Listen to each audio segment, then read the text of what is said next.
ladies and gentlemen, and passionate debaters.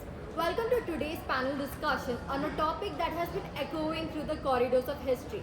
How can wars be justified as a requirement for peace?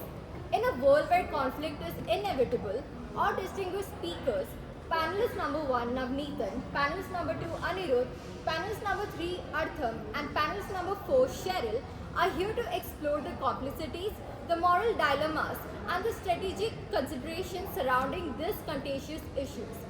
As your moderator, I, Akansha Gupta, request you to engage with an open mind.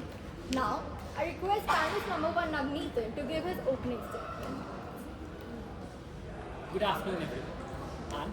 I am Navaneethan, and I will be speaking against the topic how war can be justified as a solution for peace. Isn't it contradictory that how war can be justified as a solution for peace? When you need peace, you need something that conflicts the peace. So that's my opening statement, and I'll be talking about the war in Indian context. Let's take about the independence war, where Mahatma Gandhi was more of propagating non-violence, which led to the independence. And the advocacy of non-violence throughout his independence struggle has led to the independent India. And following that, the partition of 1947, we have all seen, it has been through the immense of loss of life, and there was a lot of displacement happening. Isn't it worrying to see how this has been throughout the history, that many people were killed and many were injured and there were so many displacements happening? Like, isn't it so worrying and so against the humanity that this war disturbs the balance of humanity?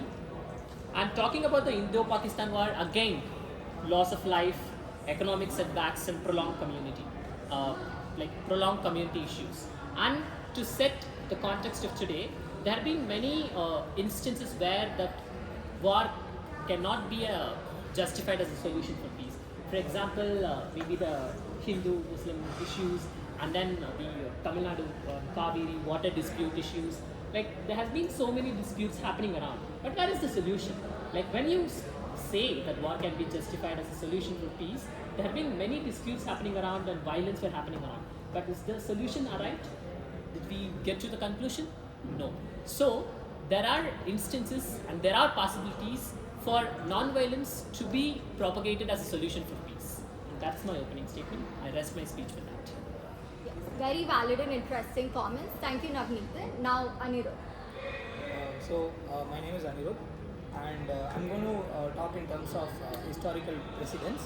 Throughout the history, we've witnessed conflicts where war through devastating has paved way for lasting peace. If you take World War II, for example, it was a brutal conflict, and yet it ultimately ended in totalitarian regimes and fostered the establishment of international institutions like the United Nations, aiming to prevent future conflicts. And if we take in terms of defense of human rights, in some cases there have been interventions of military force that becomes necessary to protect innocent lives and uphold basic human rights. So, if considering instances of genocide or ethnic cleansing, their diplomatic measures alone often fail to halt atrocities. In such dire circumstances, military intervention may be the only viable option to restore peace and justice. And if we take in terms of deterrence and security, the threat of military action can serve as a deterrent, preventing aggression and maintaining stability in volatile regions. So this would be my opening statement. Yes, thank you so much, Anirudh. Over to Artham. Okay, thank you. First of all, I would like to say, to summarize my statements, yes, war can be used to justify means to achieve peace, but, it's a big but, after all possible alternatives have been used and exhausted, peaceful means that is. Suppose we take the example of Iran sending attack drones to attack Israel. Why did this happen in the first place? Because the peace and harmony between these two nations was broken when Israel decided to bomb an Iranian embassy, which directly violates multiple laws and conventions set by the United Nations to maintain peace. First of all, we have to recognize the fact that war itself is not a novel idea to achieve peace. Again, like the example of World War II. Well, it was nations at each other's throats to again maintain peace, whatever version they perceive. Axis powers, Germany, Italy, and Japan, they had their own idea of peace, whereas the Allied powers, the United States, the United Kingdom, and France, and other nations, had their own idea of peace, which prevailed. Of course, coming back to Iran, in case of their actions, we have to consider multiple contexts. There were geopolitical contexts, there were tensions. Already, given the fact that Israel has been committing what we can only say is genocide against people of the Islamic religion in Palestine, this has caused massive unrest throughout the world. Because of which many extremists actually do believe that perhaps violence is the only option because peace doesn't seem to be quite working well with them. Non-violent methods is something that Israel doesn't seem to understand at this point. Anyway, let me be clear again once more that justification for war should never be taken lightly. It comes with immense human cost and suffering and has to be used as a measure of last resort only. The pursuit of peace must not end with the cessation of hostilities, but also has to extend towards negotiation of fair and just settlements that address the underlying grievances and the root causes of conflicts. If we take the example of Germany during World War I, the Treaty of Versailles really undercut Germany on a massive scale, which is kind of one of the big factors because of which World War II really did start, because Germany felt that they had gotten the short end of the stick after the entire First World War. However, in conclusion, while the idea of war as a requirement for peace can seem paradoxical, it is a reality that we must not ignore. In certain circumstances, where diplomacy fails and a threat to security is persisting, then yes, taking the route towards military action is necessary to achieve peace and stability. But let us remember that, again, profound human toll of war can be a massive deterrent in such situations, and we should always, again, consider taking peaceful methods first. If all else fails, then yes, war is a justified means to achieve peace. Very well said, Artham, especially considering the current conflicts. Yes. Now over to Sheril. Hi, I'm Sheril. I would want to speak against this topic. So, wars can be justified if they are fought for a righteous cause. And when there's an unreasonable oppression on people, then it's fair to go for means of war. But considering today's context, I don't really think it's been fought for peace. It's been mostly fought for political cause or maybe a personal interest of greed or maybe revenge. I don't really see a war being fought for a righteous cause. Maybe consider Ukraine and Russia war, or maybe even Israel and Palestine. They're not really, they are justifying war, saying that we're doing this for security and this, but it's not. You see, so as Akansha was talking about, there's been genocide, there's been loss of so many lives, and even trauma on the soldiers themselves. There's been millions of people who are being displaced. Whose peace are you talking about? You are not really maintaining anyone's peace. It's out of pure personal interest and political interest. It's not really a concept of peace and items. So this would be my opinion. Yes. Thank you so much, Sheril. Now, agreeing to Artham, war is actually definitely not a noble idea. I would like to now move on to questions based on your opening statement. So, Navaneethan, you mentioned about Mahatma Gandhi's non-violent resistance. Now, based on the modern geopolitics, do you think it is still relevant today?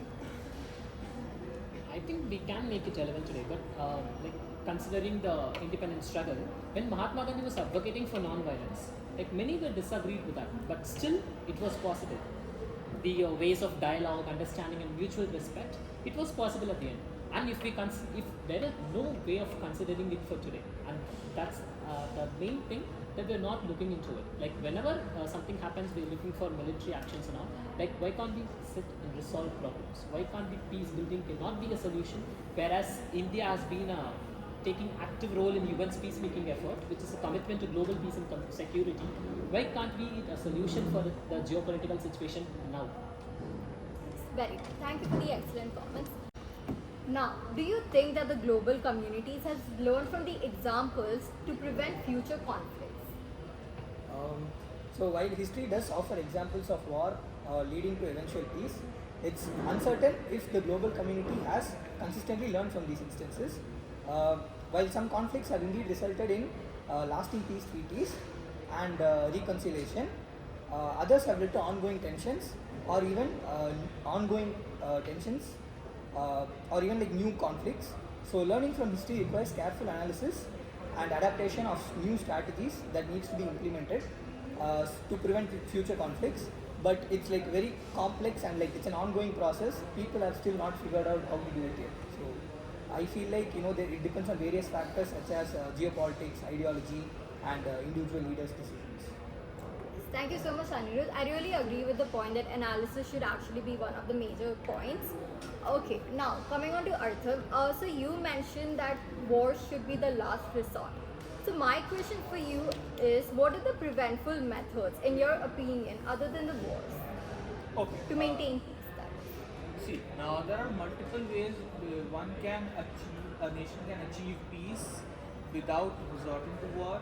This can include having peaceful talks, having to visits from time to time. Like, let's take the example of, I recall that during his tenureship, Modi had sent a whole shawl and scarf for Imran Khan's mother in Pakistan.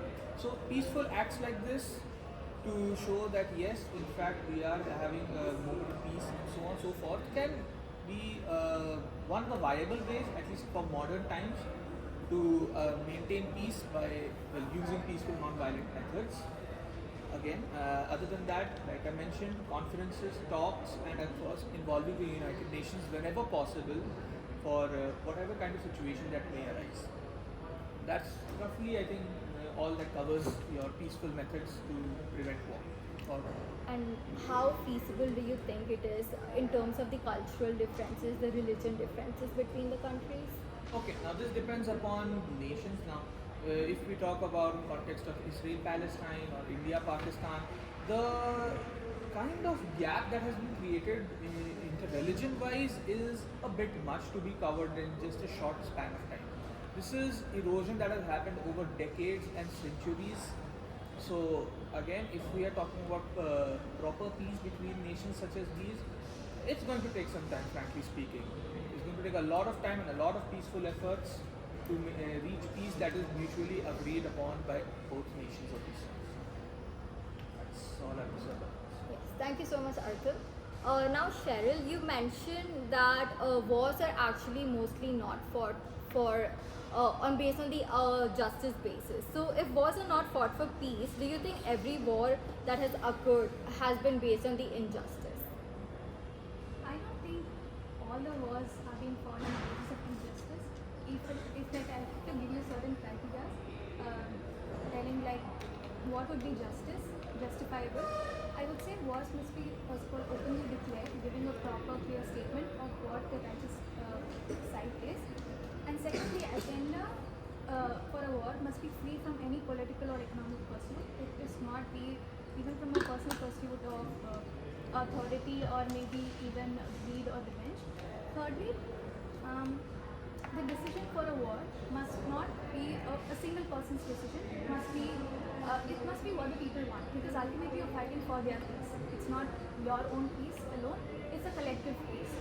Lastly, it must be a common good for all of them, keeping the human rights of the soldiers and the people into consideration. That must be prioritized and kept in mind. This would be some reasons to justify it. Thank you so much, Sheril. Thank you for your insights. And not just Sheril, also the other panelists as well. Now I leave the forum open for the guests to ask their questions. So I have a question for panelist number one. You mentioned the Kaveri River dispute, right? So in the recent years, the Kaveri River water dispute has been a significant source of tension between Tamil Nadu and Karnataka. How can the principles of peace and non-violence be applied to resolve such, interstate water disputes in India? See, first of all, considering the political scenario between Tamil Nadu and Congress, Tamil Nadu is ruled by DMK, and again, here, Congress. Yeah. So, Tamil Nadu has alliance with Congress. Okay. So, why can't there be a peaceful discussion among them and resolve the issue where same parties involved in both the issues? Why there are two sides of arguments on the same issue when it comes to both the states? I guess if the same parties almost on the ruling side and here on the ruling side, why does this issue happen? So first of all, establishment of a a neutral expert-led committee that will give a flexible water sharing agreement would be required. Like this would be the a measure that I advocate for a non-violence measure, because as of the disputes happened 2 times so far, like a major dispute in Karnataka for this. I guess going with a non-violence method will resolve this issue, as the disputes and violence have not resolved this issue so far.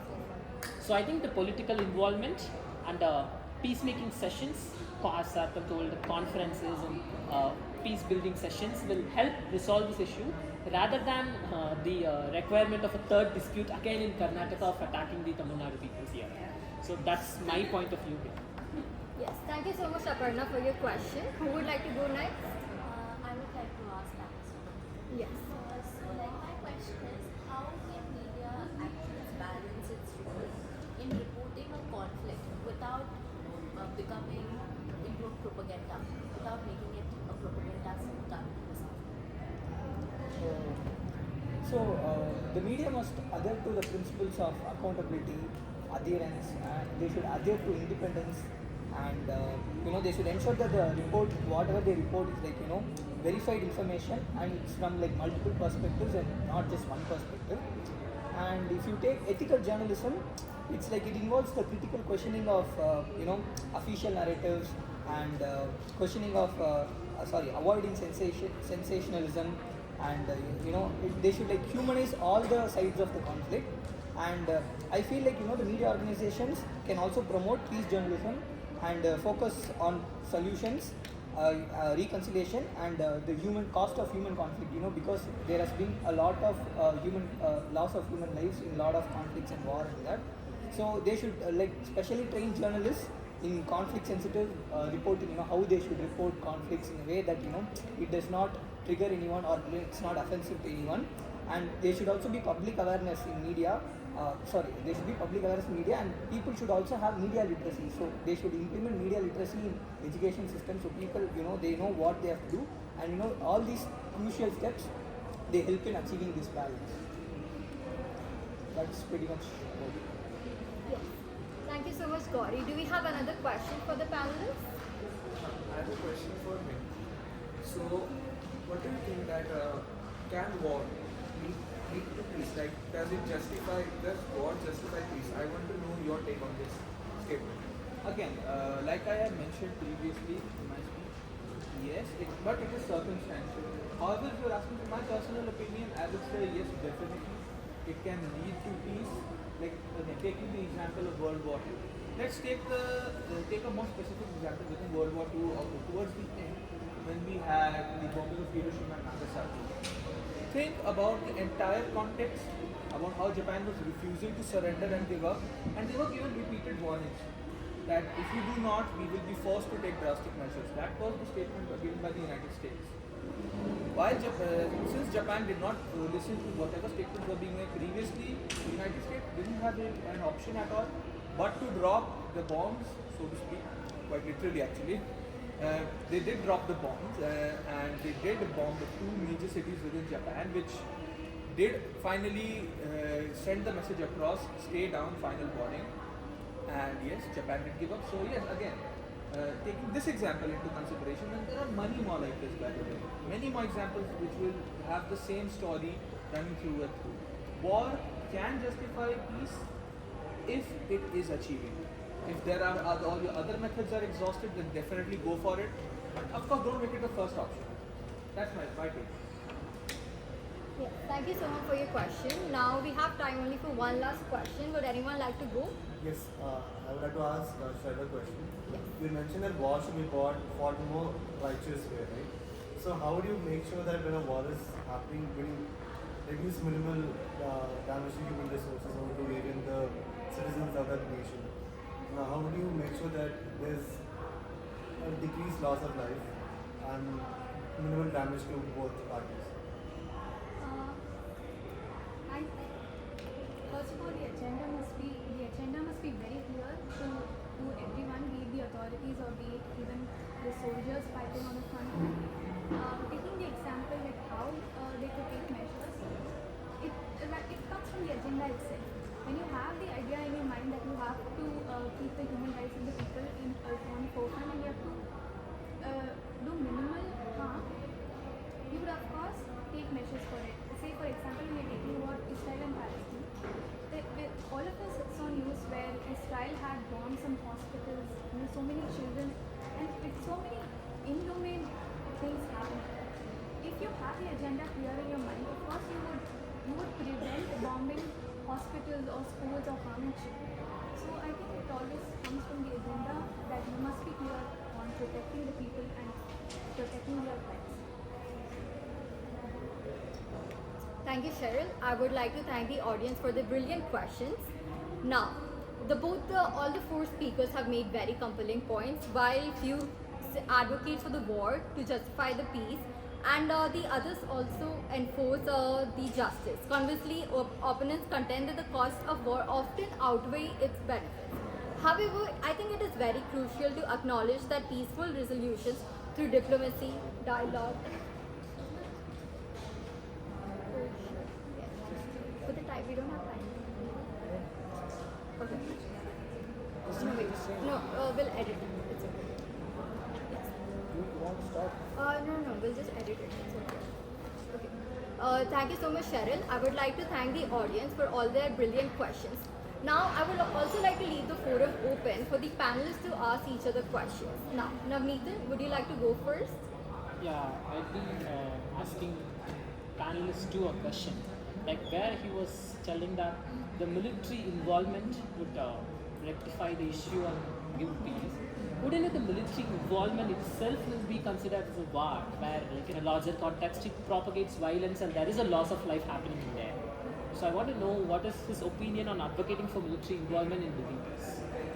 So if you take, so you're saying like the military involvement might seem like a war, but I personally feel that military involvement is for the discipline and it necessarily need not lead to loss of lives. If people cooperate with the government, they need not have to send military for I feel like people should not take this as like a war. Instead, they should think of it like a treatment or like a system where the military comes and they systemize and there is a proper structure where they ensure that there is peace. So I feel like the military they are for the protection of the people and for the people, and they are not going to the people and the military belong to the same nation. Of course, they are not going to kill the people of their own nation. It is to ensure that people cooperate with the government and military for the reconciliation of peace. Thank you so much, Anirudh, for your answer, and Navaneethan for your question. Now, who would like to go next? Yes. Panelist one. I wanted to ask you that you had given an example in your speech about Gandhi and his non-violent methods to achieve peace. What I want to say is that perspectives upon this generally vary, because many people believe that it was rather the kind of actions taken by people like Subhash Chandra Bose that really got us our freedom, Subhash Chandra Bose, Bhagat Singh, while Gandhi's methods may not have been as effective as we study them to be. What is your take on this? So like where the war has been propagated as a particular mean to achieve independence struggle. So I see there was a single man who has been taking effort to propagate non-violence act as well. It was not just the violent act, there were like some proportion for non-violence to be a significant portion in that too.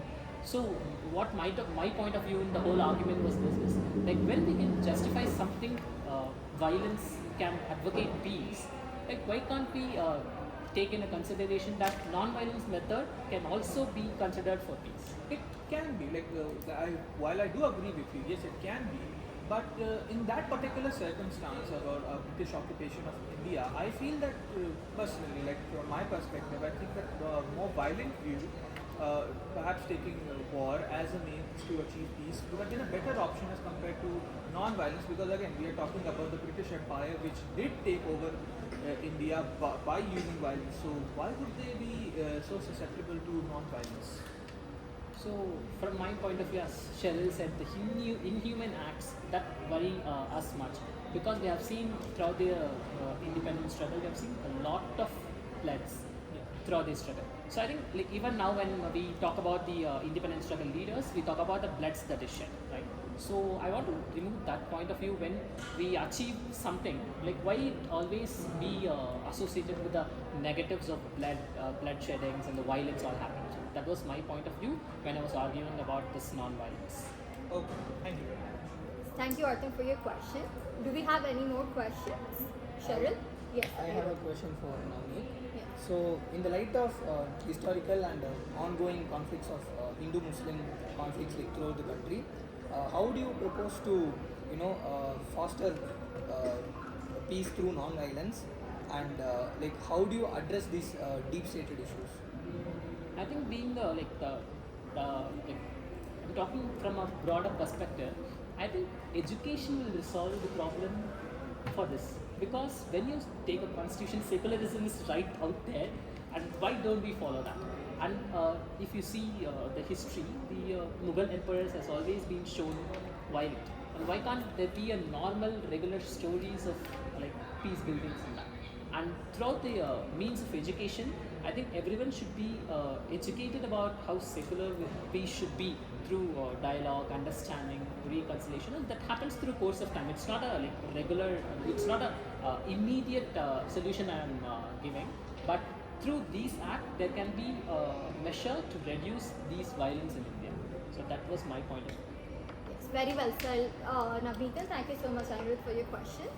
Sheril, do you have a question for any of the panelists? Yeah, I do have a question. Any one of the panelists can take it up. So, talking in the context of Russia-Ukraine conflict, there has been, I'm stating some facts here. So, 6.5 million people have been internally displaced, and so many people have fled to other countries. Like, how would you justify war as fighting for peace of so many people who lost their peace? And maybe they've gone through so much of trauma, it would take an entire lifetime for them to come back and achieve their peace. So how would you state what in this? Very interesting question, Sheril. See, in the case of Russia-Ukraine conflict, first of all, we need to understand that peaceful methods do not seem to be working because neither side is ready to negotiate. At least I think Ukraine is. Russia is absolutely adamant on the one solution that it thinks is completely not possible, but is following. That is occupation of Ukraine as part of the older USSR. So we must understand that in this situation, peaceful methods are not exactly going to work. Similar with the whole Israel-Palestine conflict, peaceful methods do not seem to be working properly. As for people that have been displaced, let us understand this. War is not permanent. War is not permanent. At some point or the other, all big conflicts that seem like they will never end will come to an end. Same if we think of World War II, people must have thought that this thing can go on forever, but at some point it did have to end. Same with this. This conflict will also end and people will go back to where they came from. Again, to your question that can we justify war if people are suffering so much, that is part and parcel of fighting a war. There will be collateral damage, there will be people harmed that you do not intend to harm. Again, like Russia had no intentions of harming the Ukrainian public, they just had intentions of removing the president, that's Volodymyr Zelensky, from power, so they could put their own person there. That was roughly, they never really anticipated such a large and tiring conflict on their own, pockets. So that's pretty much it. Thank you so much, Artham, for taking up the question. Now, to conclude in whether war is a prerequisite for peace, speakers for both sides have made very compelling points. While few agree that war is really the last resort when it comes to solving problems, and others believe that the collateral damage actually outweighs the cost of the war, I think it is really important to remember, as Navaneethan said, education is really the key. Empathy comes into point, and to create a sustainable relationship and a real relationship between the countries, there has to be a lot of play in empathy and education again. Now, I would like to thank the panelists, Navaneethan, Anirudh, Artham and Sheril for their very informative insights, and also for the audience for being very engaging. This has been a very grateful experience. Thank you so much.